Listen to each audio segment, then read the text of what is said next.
Apakah kalian tahu tentang tokoh-tokoh dinasti? Baiklah, simak video ini sampai habis. Saya akan menceritakan tentang tokoh-tokoh dinasti, yaitu salah satunya Ismail II atau Ismail Mirzan.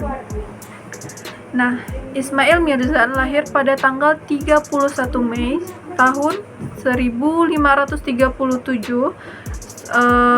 24 November 1577 adalah sah ketiga Safawi Iran dari tahun 1576 hingga tahun 1577.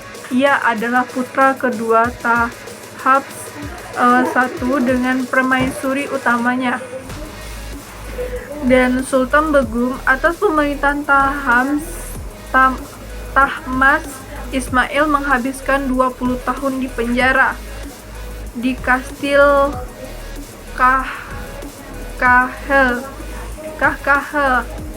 baik karena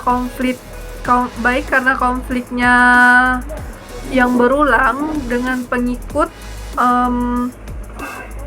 berpengaruh di wilayah tersebut, atau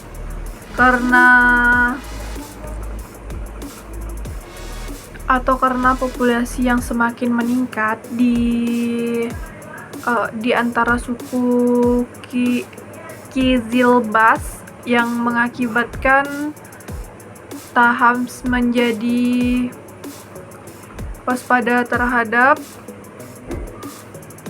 pengaruh putranya. Tahams meninggal pada tahun 1576 tanpa ahli waris yang ditunjukkan Ismail dengan dukungan adiknya Parikahan. Kahanum mengalahkan lawan-lawannya dan merebut kota untuk menghindari calon penggugatan. Ismail membersihkan semua anggota keluarga kerajaan yang laki-laki kecuali saudara kandungnya yang bernama Muhammad Qohdabanda dan ketiga putranya, karena takut akan pengaruh Kizilbas terhadap pemerintahan, dan tentara Ismail menggantikan mereka dengan orang-orang yang dia percayai. Ismail meremehkan ulama Islam Syiah dan mencari bimbingan spiritual dari ulama Islam Sunni. Hal ini mungkin karena rasa dendam terhadap ayahnya, seorang penganut Syiah yang taat. Dan menjelang bulan-bulan terakhir masa pemerintahan Ismail, menghindari dari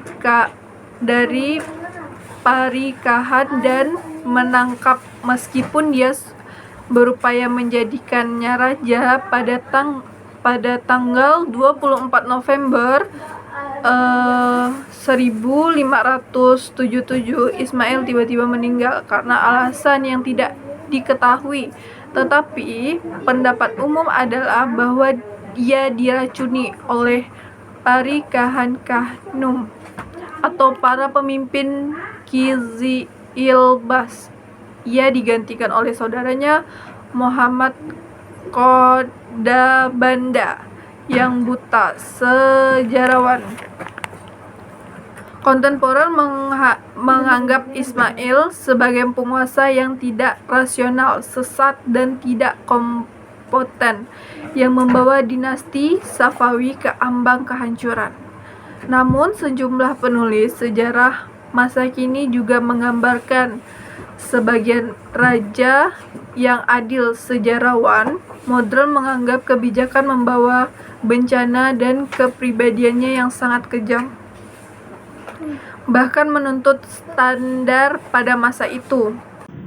Nah, baik teman-teman, inilah gambar sosok Ismail Mirzan pada kerajaan dinasti.